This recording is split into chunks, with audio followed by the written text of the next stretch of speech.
Hai.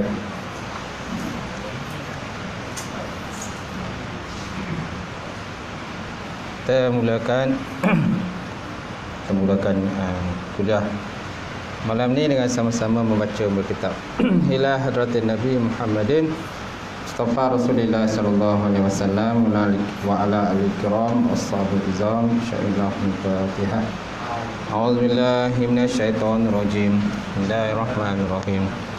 Alhamdulillahirabbil alamin arrahmanir rahim maliki yaumiddin.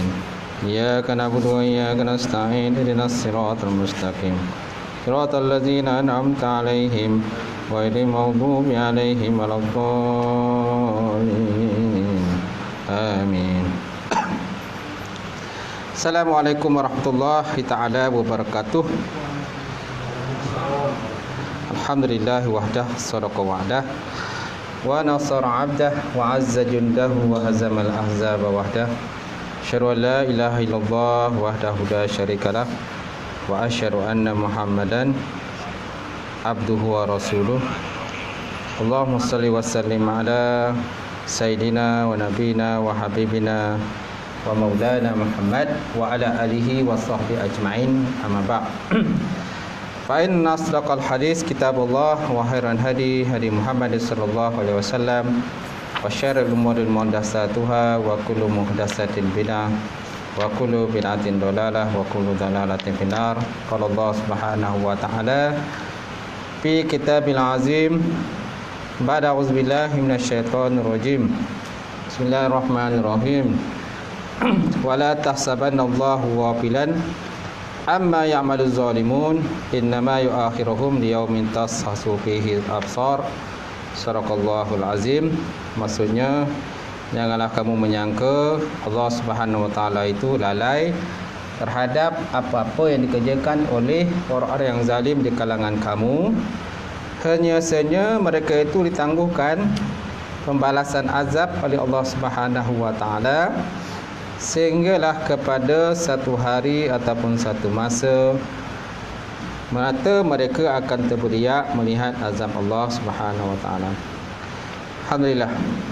Wa qala Nabi sallallahu alaihi wasallam la yu'minu ahadukum hatta yuhibba li akhihi ma yuhibbu li nafsihi.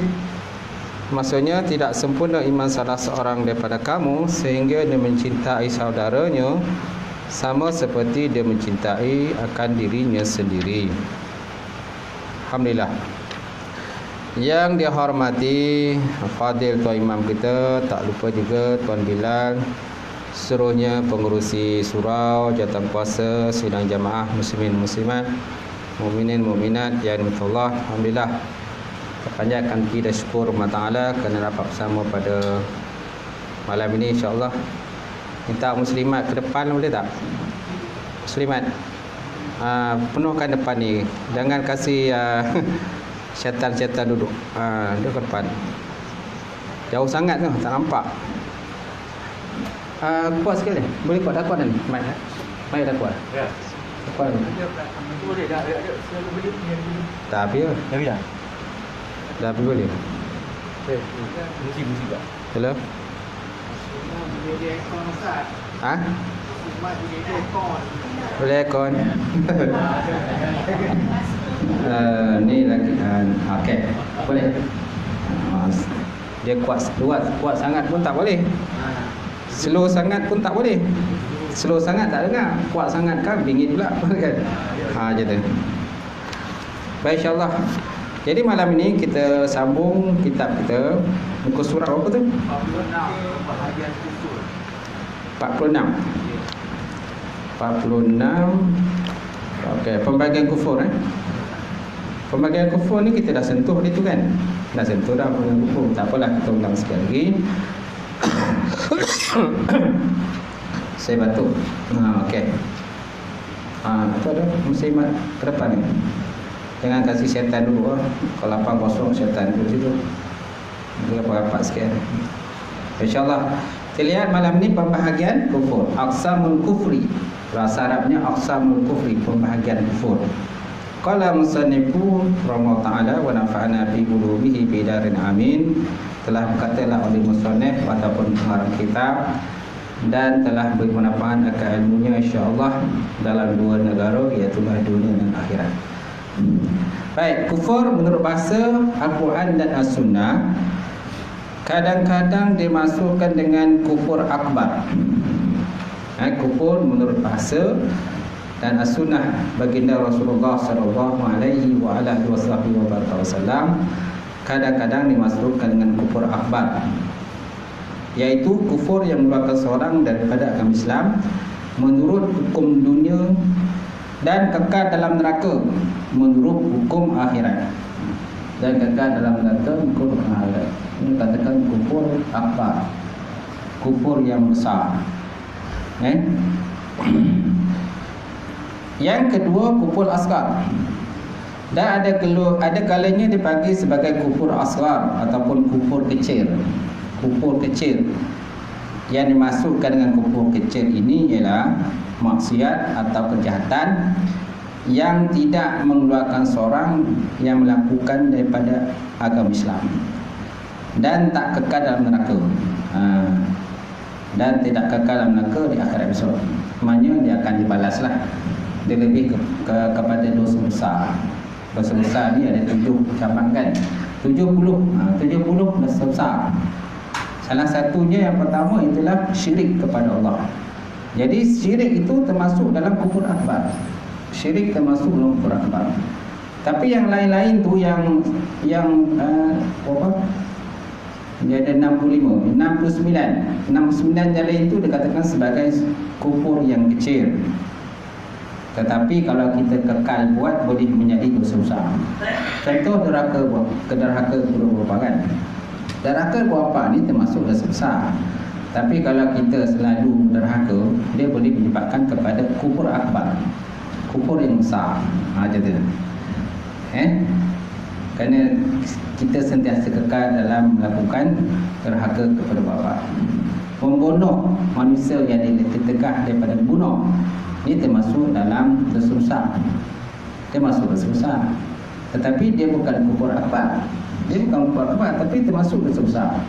Tapi kalau kita selalu melakukan membunuh, asyik membunuh saja kerja, kan akhirnya boleh menyebabkan kita jadi kufur akbar, kufur yang besar pula. Dan boleh bawa syirik kepada Allah Subhanahu wa ta'ala kerana kita meremeh-remehkan bab dosa besar. Gitu.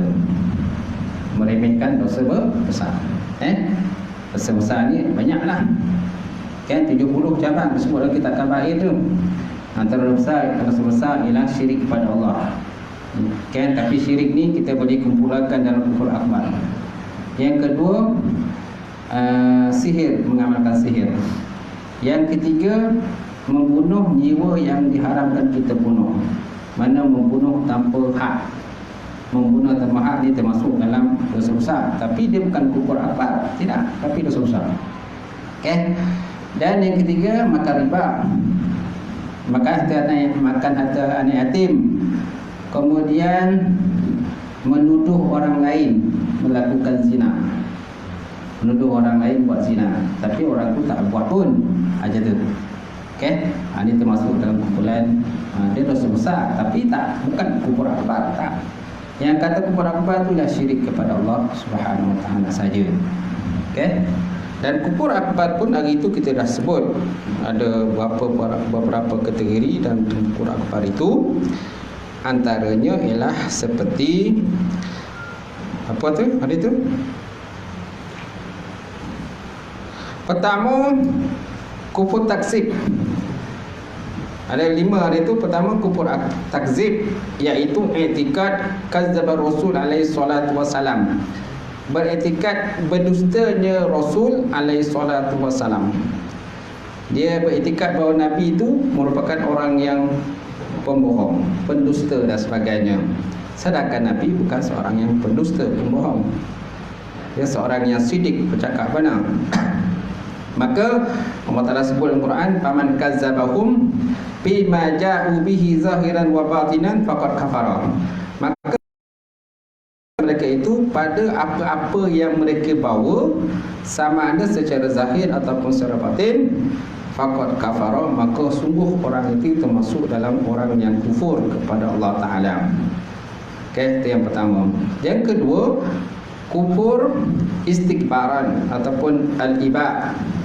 Al-iba ataupun istikbaran, kan, iaitu bahawa bi ayyakuna aliman bisrik rasul wa annahu jaa bil haqq min indillah walakin la yanqadu li hukmihi wa la yazda'u bi amrihi istikbaran wa inadan. Istikbaran wa inadan, kan, istikbar ni lebih macam orang kata sombong lah, sombong atau engkar, macam itulah. Dia dikatakan kufur iba atau istikbaran, dengan bahawa seseorang itu mengetahui bahawa Nabi itu benar. Dia tahu Nabi itu benar, tapi yang lain, yang pertama tu lain. Kalau yang pertama tadi, dia beretikat Nabi tak benar. Yang kedua ni, dia etikat Nabi itu benar, kan. Dan dia tahu Nabi ni bahawa ja'a bil haqq min indillah, bahawa satu benda benar daripada sisi Allah Subhanahu Wa Taala, tetapi la yanqadu li hukmi, tetapi dia tidak patuh dengan hukum yang dibawa oleh Nabi tadi. Macam tu. Dia tak patuh, kemudian dan tidak membenar, dan tidak orang kata menjunjung tinggilah perintah dia. Dia tak junjung tinggi perintah Nabi tadi. Tapi dia tahu Nabi itu benar. Kenapa dia buat begitu? Istikbaran wa inadan, kerana sombong, engkar, takbur dan sebagainya lah. Itu dikatakan sebagai kufur iba wa istikbaran. Yang ketiga, itu kufur syak. Wa huwa at-taraddud, mana syak ini ialah pulang pergi, ragu-ragu dalam hati dia. Wa adamu jazmi bisriki rasul, dan ketiadaan jazam dengan benar Rasul itu. Dia 50-50 lah, kan. Sekejap dia kata Nabi ni benar, sekejap dia kata Nabi tak benar. Macam tu. Ada masa Nabi kata benar, ada masa tak benar. Dia tengok pada hati dia lah. Tengok hati dia. Kalau hati dia okey, dia kata Nabi ni benar. Hati dia tak okey, dia kata Nabi tak benar. Macam tu. Ini dikatakan kufur syak. Wa yuqalu lahu kufru zan. Dan ada pula pendapat ulama menyatakan dikatakan sebagai kufur zan. Wa huwa diddul jazmi wal yakin. Kufur zan ni lawan daripada jazam dan lawan daripada yakin. Lawan jazam dan yakin. Itu dikatakan kufur syak. Dan yang keempat, kufur i'rad. I'rad, al-muradu bil i'rad al-kulli ad-din bi ayyarida bi samihi wal qalbihi wa ilmihi amma jaa bihi Rasulullah sallallahu alaihi wa ala alihi wasahbihi wasallam. Kufur i'rad ini itulah, i'rad ni penentangan lah. Penentangan secara menyeluruh daripada agama, dengan bahawa dia menentang dengan pendengarannya ataupun dengan hatinya, dengan ilmunya, amma ja'a bihi Rasulullah sallallahu alaihi wa ala alihi wasallam, dengan apa-apa yang didatangkan daripada baginda Nabi SAW. Kan? Itu dikatakan sebuah i'rad ataupun i'tirad, penentangan secara menyeluruh dalam konsep agama ini, dengan bahawa dia menentang dengan menggunakan telinga dia, ataupun dengan hati dia menentang, ataupun dengan ilmu dia menentang dan sebagainya, dengan apa-apa yang baginda Rasulullah SAW bawa. Dan yang kelima, kufur nifaq. Makna kufur nifaq ni an-nifaqul i'tiqadi bi yazar al-iman wa yabtinul kufri. Kufur nifaq itu ialah kufur nifaq dari segi i'tikad, dengan bahawa dia menzahirkan iman dan batinnya kufur. Ini macam munafik lah, kumpulan munafik, kan. Kumpulan munafik ni kita dah baca belakang ciri-ciri orang munafik. Okay? Mana orang munafik ni dia menzahirkan keimanan kepada Allah dan batinnya kufur kepada Allah Ta'ala. Jadi ada 5 pembahagian kufur. Ni kufur akbar. Sedangkan kufur asghar iaitulah kufur nikmat. Kufur nikmat. Mana segala nikmat-nikmat Allah Ta'ala yang bagi pada dia ni, dia membenarkan Nabi. Mana apa yang Nabi bawa tu dia kata benar. Cuma dia lalai dengan bab dunia lah, kufur nikmat. Macam tu. Kan malas kalau konteks ibadat tu, malas nak ibadat. Kalau nak buat amal kebaikan tu malas. Nak datang masjid malas, datang surau malas. Semua malas, tak ada yang malas, tak malas dah. Tapi dalam bab dunia rajin, okap. Kan? Rajin dan okap. Cegaslah. Kalau apa bab dunia ni cegas. Tapi dalam bab dunia lesu. Bab akhirat lesu. Macam lesu, malas dan sebagainya. Faham kan? Baik. Jadi berhubung dengan pertama kita balik pada kita tadi, iaitu kubur akbar, di mana dia berlaku dengan kengkeran, dengan sengaja terhadap apa yang dibawa oleh baginda Rasulullah sallallahu alaihi wasallam melalui hati, perkataan dan perbuatan. Ini termasuk dalam kubur apa tadi? I'rad kan? Ini masuk kubur i'rad ni. Dia masuk kubur akbar tapi bawah kumpulan kubur i'rad. Okey? Maknanya dia engkar melalui hati dia, engkar melalui perkataan dia, engkar melalui perbuatannya, atau engkar sebahagian daripadanya dalam perkara yang diketahui umum bahawa dia adalah agama Islam, iaitu kufur yang dimasukkan dengan firman Allah Subhanahu Wa Taala, "Faminhum man amana wa minhum man kafar." Maka sebahagian mereka itu kufur dan sebahagian mereka itu orang yang beriman kepada Allah Subhanahu Wa Taala. Sebahagian manusia beriman, sebahagian ingkar. Faham kan? Macam tu. Jadi masalahnya Ustaz, macam mana kita nak buat macam orang macam ni? Kan? Macam mana kita nak buat orang macam ni? Itu kuasa Allah nak macam mana. Kita dakwah je lah. Kalau kita dah faham benda tu, kita cubalah dekati orang-orang macam ni, mengajakkan kepada Islam dan sebagainya. Okay? Kalau kita boleh, tak boleh. Kalau dia kadang-kadang orang ni, bila kita berhujah dengan Al-Quran, kadang dia tak terima. Kita berhujah dengan logik akal. Kalau konteks berhujah ni dua. Satu logik akal, satu kita berhujah dengan ayat Quran. Ada orang boleh terima berhujah Al-Quran, ada orang tak terima. Kita baca ayat mana pun dia tak faham. Tapi pakai logik akal, dia boleh terima. Gunakanlah kaedah-kaedah yang ada untuk mereka dapat mendekatkan diri kepada Allah Subhanahu Wa Taala. Baik, seterusnya Allah Taala sebut dalam Quran, Allah waliyul ladzina amanu yukhrijuhum minaz zulumati ilan nur wal ladzina kafaru awliya'uhum at-taghut yukhrijunahum minan nur ila zulumat ulaika ashabun nar hum fiha khalidun. Maksudnya Allah wali, Allah Taala itu pelindung. Apa makna wali? Pelindung. Dalam keluarga kan ada wali kan. Dalam keluarga ada wali, itu ayah. Ayah adalah wali kepada anak-anak perempuannya. Jadi ayah itu merupakan pelindung kepada anak-anak perempuan. Okay? Wali juga boleh bermakna ketua pemimpin kan, ketua negara dan sebagainya pun boleh dikatakan sebagai wali. Dalam konteks wali, kita jangan mengambil orang-orang kafir sebagai wali kita, pelindung kita. Pelindung kita hanyalah kepada Allah Subhanahu Wa Taala. Siapa yang mengambil orang kafir sebagai pelindung, ini dipahamkan seperti orang yang berpegang kepada satu benda yang tidak kuat ataupun tidak kukuh. Samalah seperti kata berpegang kepada sarang labah-labah. Mengambil sarang labah-labah itu sebagai alat untuk kita berpegang, berpaut dan sebagainya. Kalau kita berpaut dengan kayu yang kuat, kan kukuh kita kan. Tapi kalau berpaut dengan labah-labah, mana kuat? Kan? Berat kita dengan sarang itu mana lebih berat? Berat kita kan. Jadi sarang labah tak mampu untuk menampung berat kita. Jadi orang yang mengambil orang yang berkelas sebagai pelindung, samalah seperti itu, seperti mengambil sarang labah-labah sebagai alat untuk mereka berpaut dan berpegang. Gitu.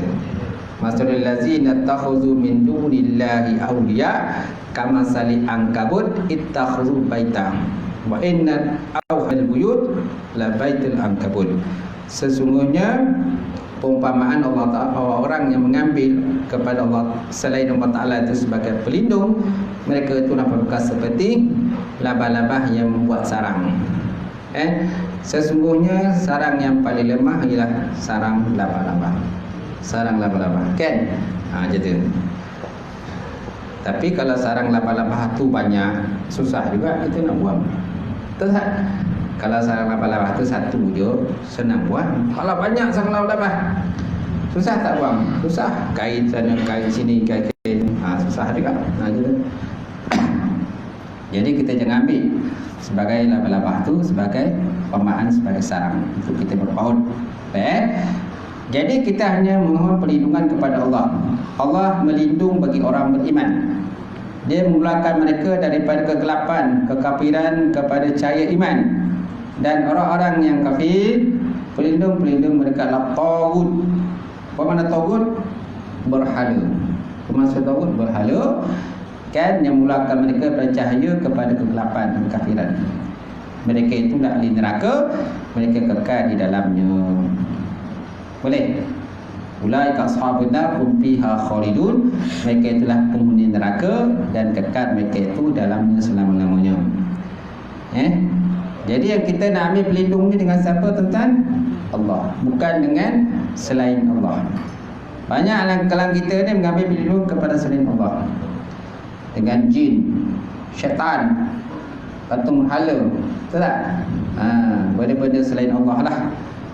Sebenarnya benda selain Allah Ta'ala ni benda yang dicipta oleh Allah Ta'ala sendiri, kan? Yang berkuasa sepenuhnya ialah Allah.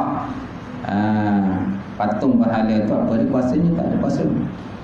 Kalau kita, kan, kalau kita angkat patung campak dalam air pun dia tak ada buat apa. Tak ada buat apa, kan? Baik.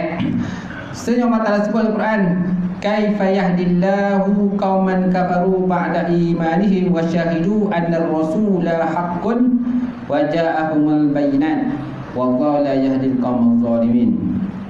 Kaifa, bagaimana, yahdillah, Allah Ta'ala memberi petunjuk, qauman kafaru, kaum-kaum yang kafir, ba'da imanihim, sesudah mereka beriman, wa syahidu, dan mereka naik saksi, anna rasul, sungguh rasul itu haqqun, benar, wa ja'ahumul haqq, dan telah datang pada mereka dengan membawa kebenaran.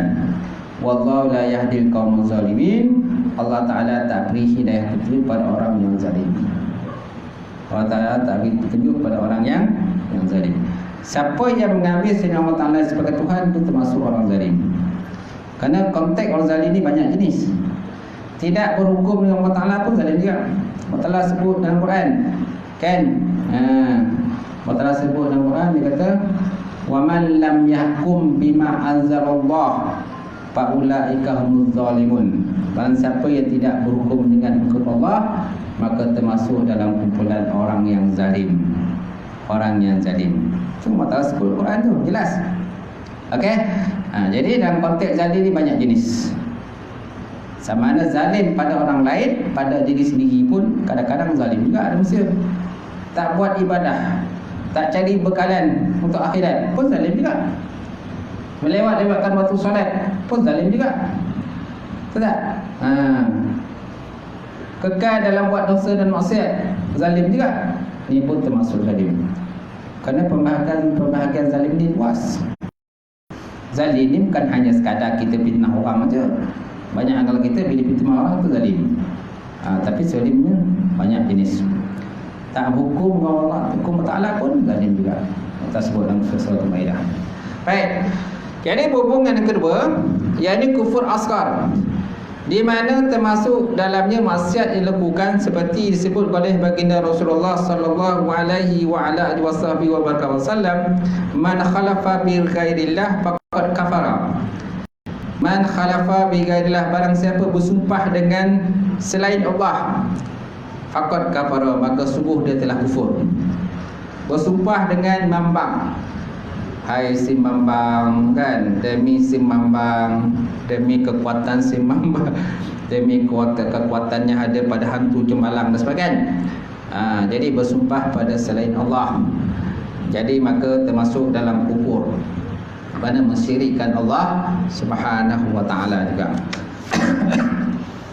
Siapa bersumpah dengan sebutan selain Allah, maka termasuk dalam kufur.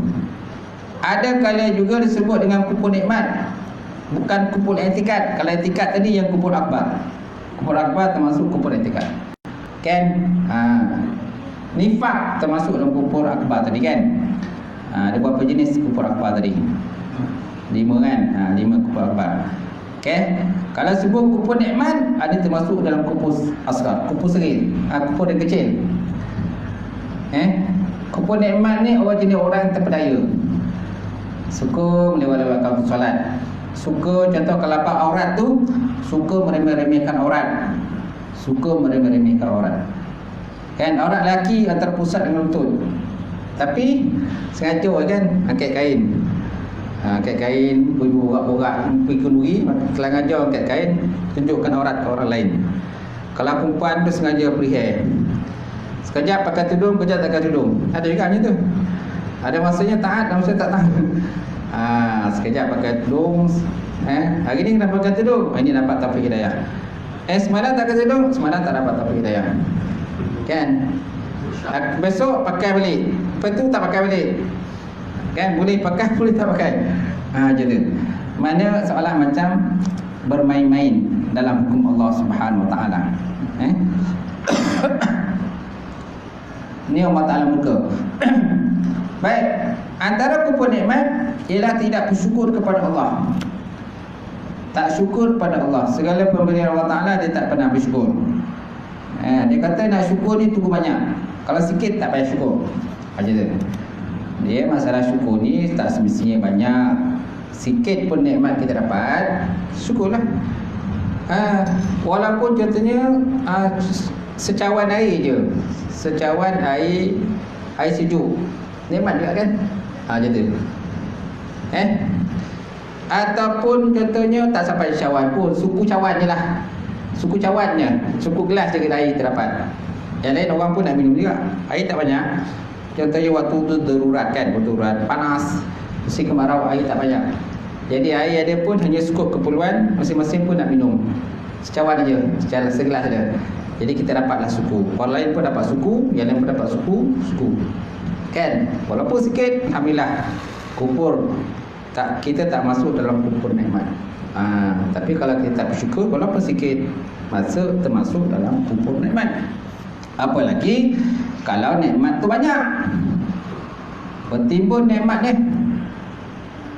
Tak habis-habis nikmat. 7 keturunan pun tak habis nikmat dia. 7 generasi pun nikmat tak pernah habis. Terlalu banyak memang Allah Ta'ala bagi kekayaan yang melimpah ruah pada dia. Tapi tak pernah syukur. Tak pernah nak kata nak menderma ke masjid ke surau ke. Tak pernah nak bagi sumbangan kat surau Taman Seremban Jaya Pasar 1 ni. Tapi kata besar-besar menjala kan. Tak pernah dia nampak. Nak kata Islam pun Islam. Macam tu. Imam pun kadang tak pernah dia. Bila kena imam, waktu nak kenduri kendara, barulah kena imam. Barulah kena pengurusi surau. Waktu berlaku kematian, waktulah baru nak cari-cari mana imam entah. Imam sebelah dia. Imam sebelah dia. Tapi tak ada imam. Tuan imam kau, saya dah imam. Berapa lama dah imam? Dah 10 tahun dah saya imam. Tuan dah duduk sini berapa lama? Saya dah 10 tahun juga. Tapi tak pernah imam. Tak. Mana tak pernah datang surau tu. Tak pernah kena imam. Ini pun menyebabkan kepada kufur nikmat. Allah Ta'ala sebut dalam Quran, faman syakara fa innama yashkuru nafsih wa man kafara fa inna rabbi ghaniyyun karim. Maksudnya wa man syakara, dan barang siapa bersyukur, fa innama, maka hanya saja yashkuru li nafsi, dia bersyukur pada dirinya sendiri. Wa man kafara, dan barang siapa yang kufur, fa inna rabbi ghaniyyun karim, maka sesungguhnya Allah Ta'ala itu maha kaya. Ghani kaya, karim lagi maha mulia. Kaya lagi maha mulia. So maknanya kalau kita tengok pada ayat ini, siapa yang bersyukur, maknanya syukur tu pada diri sendiri. Pahala tu dah dapat balik. pahala dia dapat semula. Kerana pahala itu bukan Allah. Kan? Allah Ta'ala apa pada dia dah cukup. Allah Ta'ala dah sempurna. Untuk apa Allah Ta'ala nak mengambil manfaat daripada manusia? Pahala manusia tak ada. Jangan menambah pahala ni manusia sendirilah. Jadi siapa bersyukur, syukur tu kembali pada diri dia sendiri. Aman syakara fa inna ma yashkuru nafsi. Barang siapa yang kufur, kata Allah, sesungguhnya aku maha kaya dan maha mulia. Ataupun mungkin Allah Ta'ala boleh gunakan ayat lain, sesungguhnya azabku sangat pedih. Siapa yang tak syukur? Sama macam ayat la in syakartum la azidannakum wa la in kafartum inna azabi lasyadid. Kalau kamu syukur, nescaya aku tambahkan nikmat. Kalau kamu kufur, nescaya azabku sangat pedih, kata Allah. Baik, kemudian sesungguhnya pembagian akbar dan asghar. Akbar yang besar, asghar kecil. Ini berlaku kepada syirik, nifaq, fasik, zalim. Ni termasuk juga lah syirik, nifaq, fasik, zalim. Masuklah tu pembahagian daripada kufur akbar dan kufur asghar. Habis. Selesai situ pembagian kufur. Ada soalan? Tak ada soalan Baik, seterusnya kita lihat zaman fitnah. Masya-Allah, zaman fitnah. Semua kekufuran menurut sejarah mempunyai kaitan faktor-faktor mengikut zaman, keadaan dan tempat masing-masing berdasarkan perkembangan akidah, politik, ekonomi dan juga masyarakat. Paling utama menjadi dasarnya ialah tidak beriman kepada Allah yang merupakan satu-satunya Tuhan yang sebenar mengikut akidah yang benar. Jadi daripada sinilah lahirnya penyelewengan dalam pelbagai aspek. Zaman ini disebut sebagai zaman fitnah. Zaman ini disebut zaman fitnah. Kan? Zaman sama sekarang. Dia sebenarnya bukan zaman sekarang je, zaman dulu pun dah banyak zaman fitnah dah. Jadi bila Nabi SAW wafat saja, kan, bila baginda Nabi SAW wafat saja, fitnah pun dah mula berjalan dah. Pada zaman Sayyidina Abu Bakar, Sayyidina Osman, Sayyidina Umar, kan. Malah Sayyidina Umar pun mati dibunuh. Siapa yang membunuh Sayyidina Umar? Yang bunuh Sayyidina Umar ialah Abu Lu'lu'ah. Dia lah yang bunuh Sayyidina Umar. Ketika Sayyidina Umar tengah sembahyang subuh, dia semayang di belakang Sayyidina Umar. Dia semayang di belakang Sayyidina Umar. Nampak?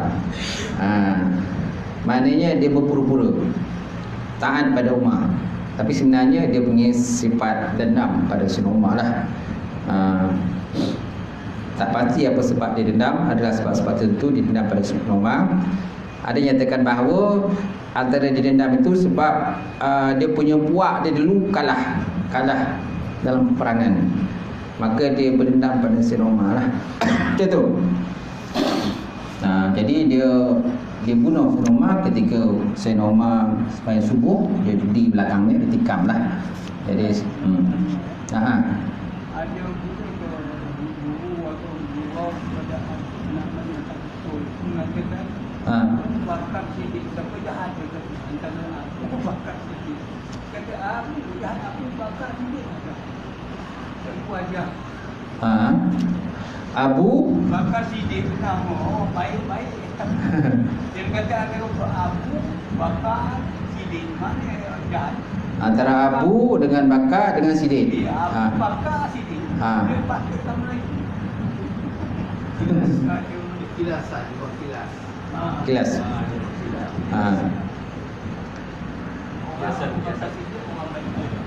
Jazarah. Abu Bakar Sidik. Antara Abu Bakar Sidik mana paling jahat? Mana paling jahat? Sebut. Dia kata Abu Sebab Bakar Sidik. Abu yang bakar Sidik. Abu yang bakar Sidik. Gitu, Masya Allah. Ni yang kata ni macam orang kata menghina-hina Sayyidina Bakar. Dia ada sifat menghina-hina Sayyidina Bakar. Sepatutnya kita kena cegah lah benda tu. Oleh macam tu fitnah para sahabat radhiyallahu taala anhum. Sayyidina Abu Bakar ni termasuk orang yang jamin syurga Allah Taala, dan juga Nabi jamin di syurga tu ada 10 sahabat. Masuk sahabat yang 4 tu dijamin syurga oleh baginda Rasulullah sallallahu alaihi wasallam. Sebabnya kita jangan kata menghina-hina beliau lah. Baik. Jadi zaman fitnah ni dia bukan hanya zaman sekarang, dia berlaku zaman dulu pun di kalangan para sahabat pun dah pernah fitnah, dah pernah berlaku dah. Malah zaman Nabi pun ada juga fitnah berlaku. Apa fitnah yang berlaku pada zaman Nabi?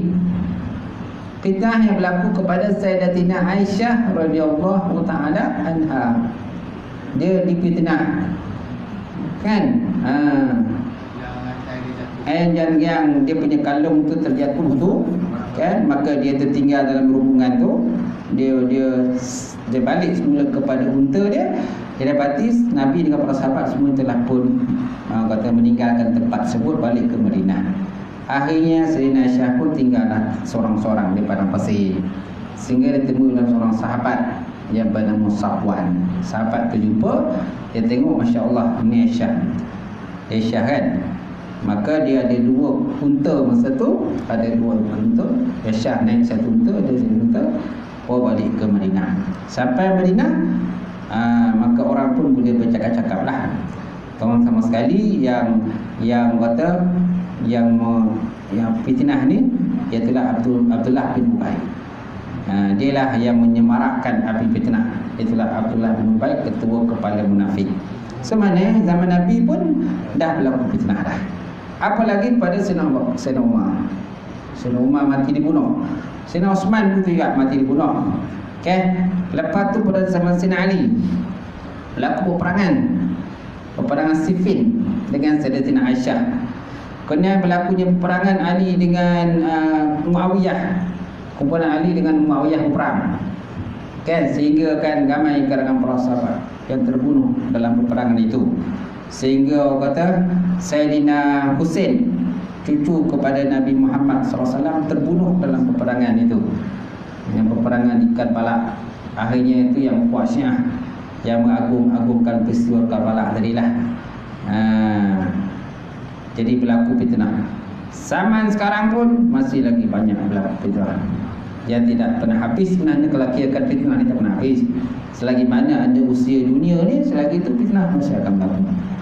Jadi baik. Kemudian apabila beriman kepada Allah Ta'ala itu menjadi puncak akidah yang sebenar, maka itulah sahaja yang dapat membetulkan segala tindak tanduk manusia secara individu ataupun masyarakat. Jadi macam mana kita nak betulkan masyarakat? Kena mempunyai akidah yang benar. Akidah yang benar. Kalau akidah tidak benar, itu susah kita nak betulkan. Apalagi zaman sekarang, zaman internet, zaman media massa. Orang boleh petik jari je dapat maklumat dalam internet. Tak tak? Jadi berguru dengan dalam internet, sama ada betul pun tak betul tak tahu. Macam tu. Tidak kira. Kalau ustaz ni yang mengajar ni memang dah ada diakui kebenaran mengajar, dah dibenarkan mengajar, ada tauliah. Dalam internet mana ada tauliah? Ada tauliah ke orang yang mengajar dalam internet tu? Kadang tak ada. Dia tulis dalam tu, ada tauliah ke? Tak ada kan? Macam tu. Dia tidak ada tapisan. Macam tu. Apalagi dalam bab akidah. Bab akidah ni kan, dia kena guru. Dia bukan dalam bab macam kita baca sirah, sejarah Islam. Sejarah Islam tak perlu guru pun tak apa, baca, beli buku baca je lah. Beli buku baca tentang sejarah Islam, kan? Tapi dalam bab tauhid, bab fiqh ke, bab tasawuf mesti ada guru. Tapi kalau dalam bab sejarah saja, sejarah je setakat beli buku boleh baca. Tak boleh. Sama dengan Al-Quran juga lah. Sama je Al-Quran juga. Sebab bab macam tauhid ni bab yang susah, complicated. Tauhid bab susah, fiqh pun bab yang susah. Kan, tasawuf pun susah juga bab tasawuf ni. Tak, mesti ada guru. Tapi kalau setakat sejarah Islam, kan, sejarah hidup sahabat dan sebagainya, beli buku kat kedai, baca je lah. boleh dapat maklumat di situ kan, ilmu di situ. Macam tu dia. Baik, seterusnya, sesungguhnya apa yang dikatakan kufur atau jahiliyah itu ialah mengingkari pengabdian diri daripada Allah Ta'ala yang meliputi tugas-tugas ibadah dan pelaksanaan hukum di muka bumi ini. Sesungguhnya yang dikatakan kufur dan atau jahiliyah itu ialah mengingkari pengabdian diri kepada Allah. Dia ingkar kan tugas dan laksanakan yang perlu dilaksanakan, dia ingkar. Tanggungjawab contohnya dalam konteks ibadah, semayang, dia ingkar. Buat apa semayang? Buat puasa, dia pun ingkar. Buat apa nak semayang? Puasa-puasa buat apa? Sah kan je. Malahan ada kata tak jadi kaya kalau puasa ni, tak jadi kaya kalau orang kata setakat berzikir baca Quran ni, tak jadi kaya dengan banyak berdoa, dia kata. Mana dia menafikan benda-benda macam tu.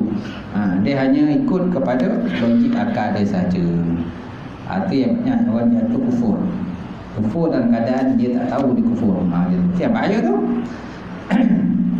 Kemudian keingkaran itu tidak hanya merosakkan hubungan antara manusia dengan Allah, tetapi juga hubungan manusia sesama manusia dan hubungannya dengan segala bahan-bahan yang ada dalam muka bumi Allah Subhanahu wa ta'ala.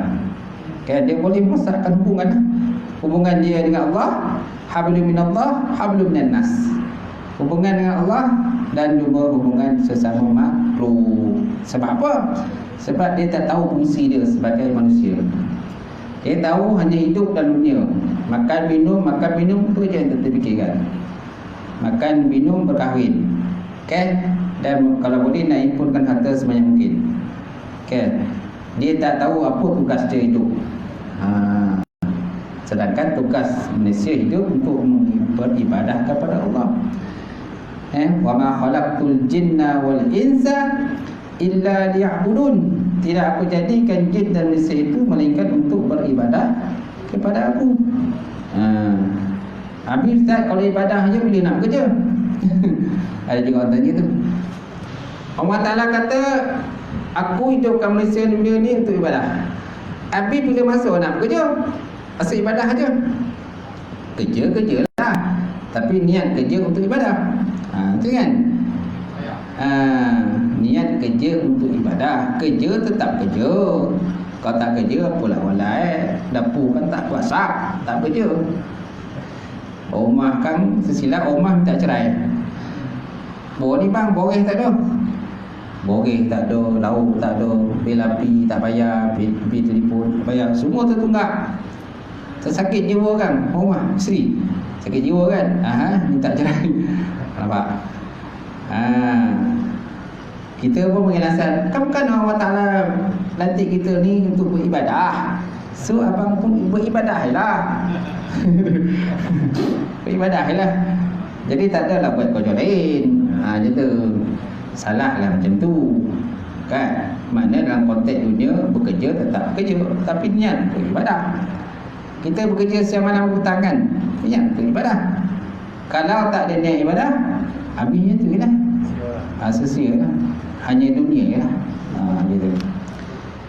Baik, seterusnya, justru itu tak pernah tercatat dalam sejarah bahawa berlakunya penyelewengan akidah tanpa disusuli dengan penyelewengan yang lain, iaitulah perosakan dan kezaliman di atas muka bumi Allah Subhanahu wa ta'ala.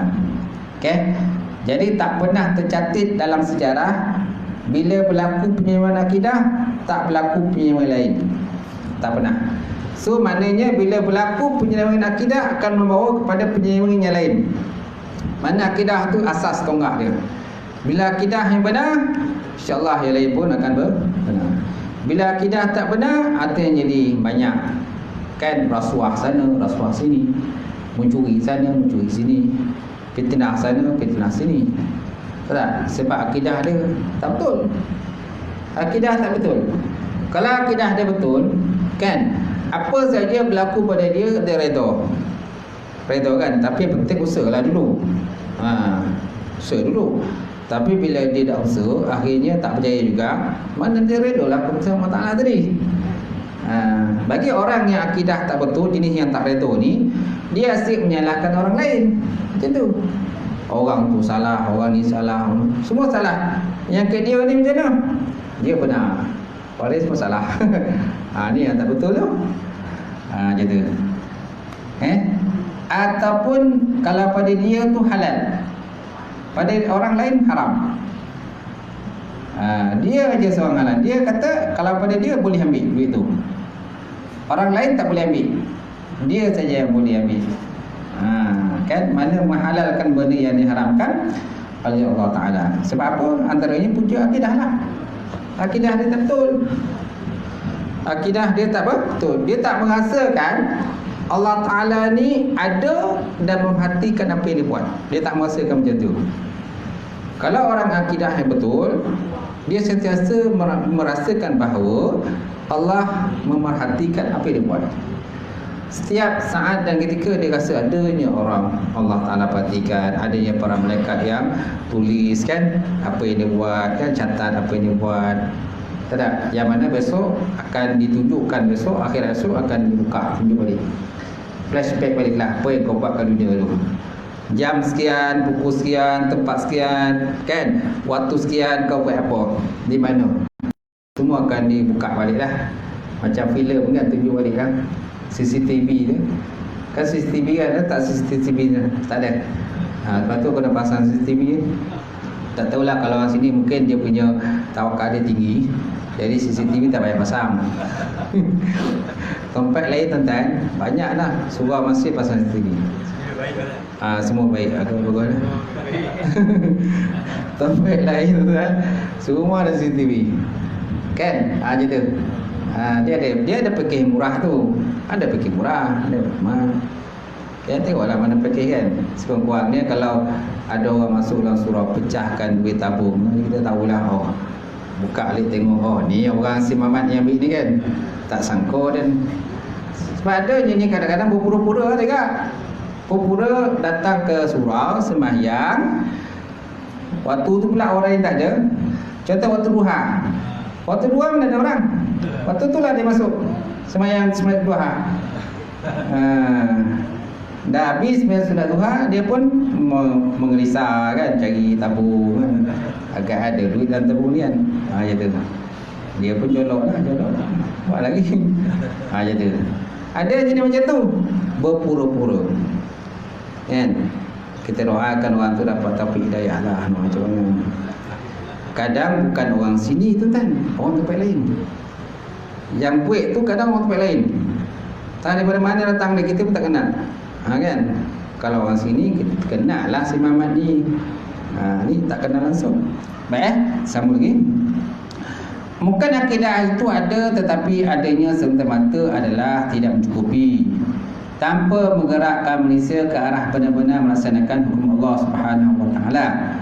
Keadaan yang demikian pernah berlaku kepada orang-orang Arab jahiliyah yang beriman kepada wujudnya Allah Subhanahu wa taala.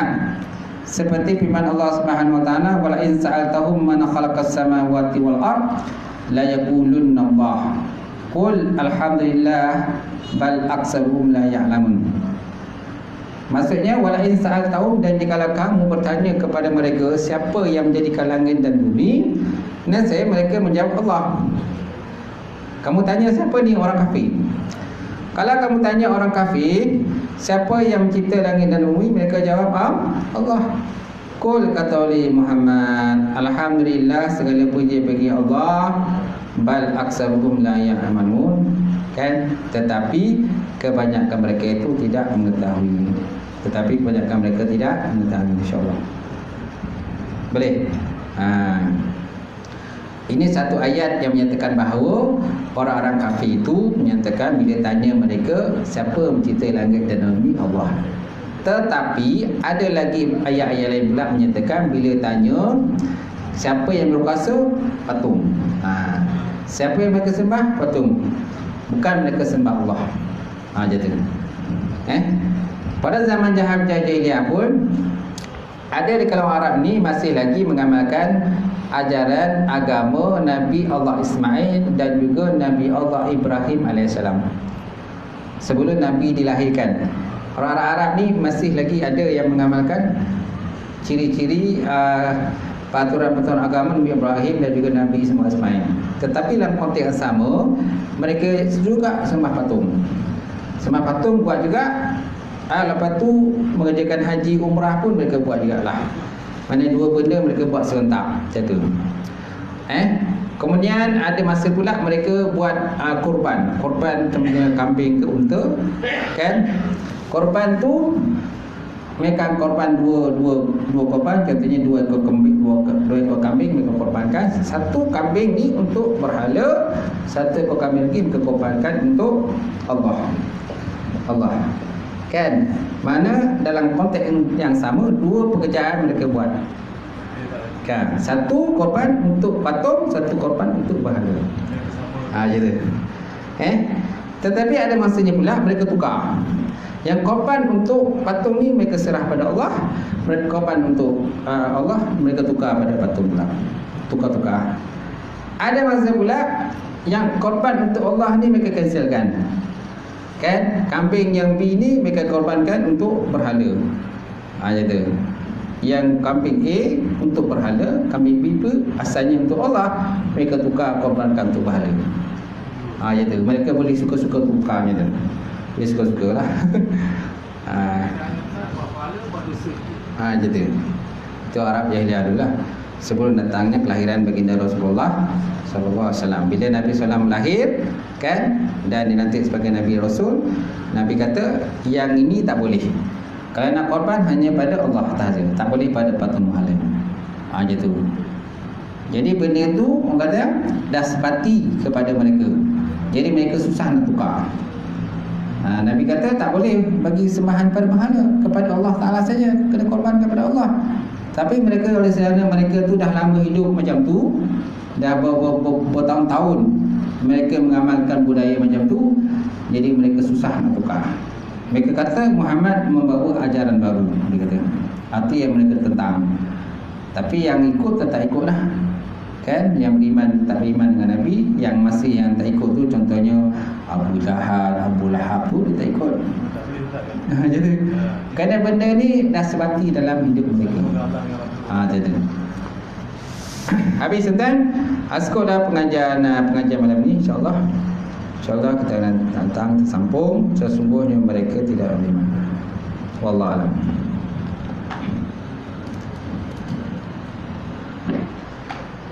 Ada soalan lah?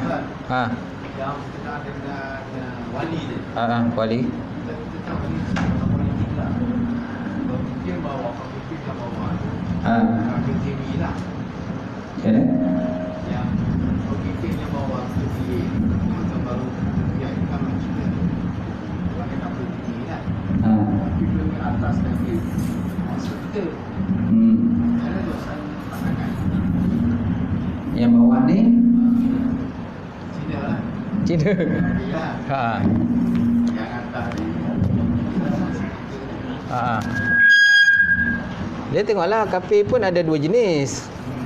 Ada kapi yang kita boleh berkompromi dengan Islam.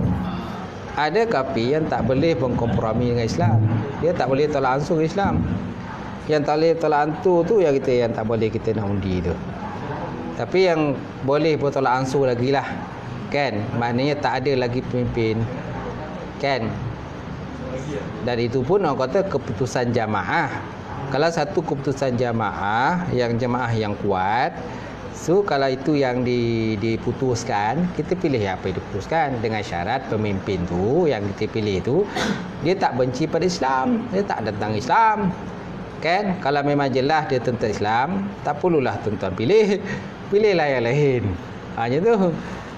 Pilih yang betul-betul yang memperjuangkan Islam, memperjuangkan Allah, agama Allah Ta'ala. Tapi hakikatnya kan orang dah pilih.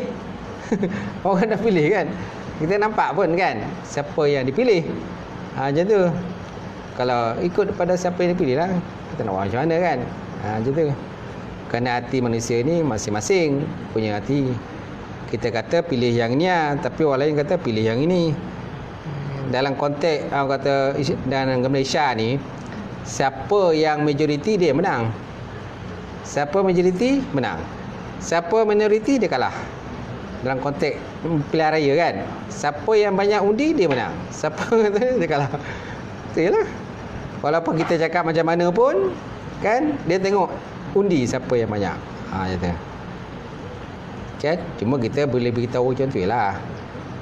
Daripada kita pilih kafir yang tentang Islam dengan kafir tak tentang Islam. Ya, tidak ada masalah. Jadi kidah tu wallahu alam dah, susah kita nak mentafsirkan. Saya pun tak berani nak tafsirkan betul tak? Betul tak? Susah juga kita nak tafsirkan benda tu. Tapi kalau dia benar-benar menentang Islam tu memang jelas lah, tak boleh lah dia. Tapi kalau dia tak tentang Islam, mana dia ada kompromi lagi, kan, boleh lah kita pilih dia buat sementara lah, daripada tak ada orang lain. Tak ada orang lain. Tapi kalau tuan-tuan ada orang lain yang menjadi pilihan, tuan pilih je lah. Tak? Cuma dalam konteks Islam dan konteks Malaysia ni, siapa yang majoriti je menang. Siapa yang undi tak banyak, kalah.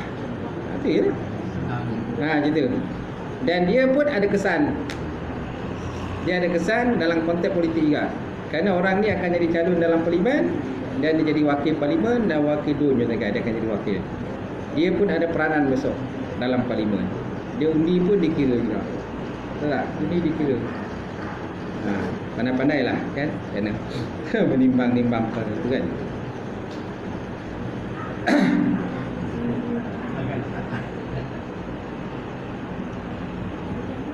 Okey, habis. Cukup. Ada lagi soalan? Ustaz, saya tanya kat sini je lah. Kalau dia kata orang semua pandai, semua dia pandai. Rasulullah pun dia pandai, semayang pun dia pandai, apa pun dia boleh lagi. Itu saya nak tanya. Dia pandai lah. Semua dia pandai? Semua pandai. Termasuk Rasulullah pun sekali dia pandai. Kalau dah boleh dia berarti.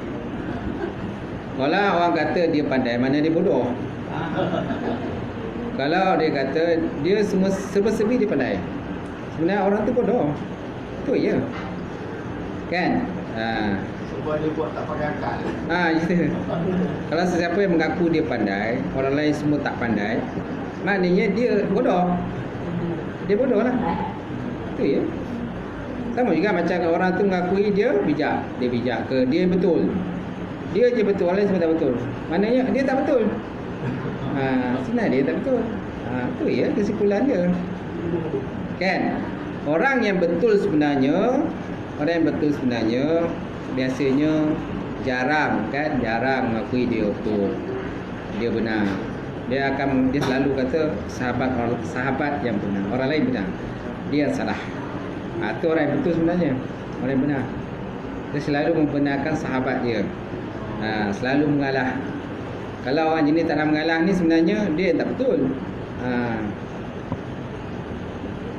Seolah macam dia Tuhan. Mana apa yang dia buat tu semua betul, orang lain semua tak betul. Allah alam. Itu saja. Okey, habis. Bismillahirrahmanirrahim. Alhamdulillahirabbil alamin wassalatu wassalamu ala asyrofil mursalin wa ala alihi washabihi ajmain. Allahumma zidna ilman nafi'an wa yaqinan sadiqan wa mutaqabbalan ala kasira wa zidna bidaya alim wa lana qulubana bi nuri ma'rifatika wa arifin. Allahumma rabbana fi din Allahumma ja'al hadza jam'an marhuma wa taqarrabana min ba'di taqarrub ma'suma wa naftah bainana wa baina qaumina bil haqqihim rabbana atina fid dunya hasanah wa fil akhirati hasanah wa qina adzabannar. Subhana rabbika rabbil izzati amma yasifun wa salamun alal mursalin. Alhamdulillah.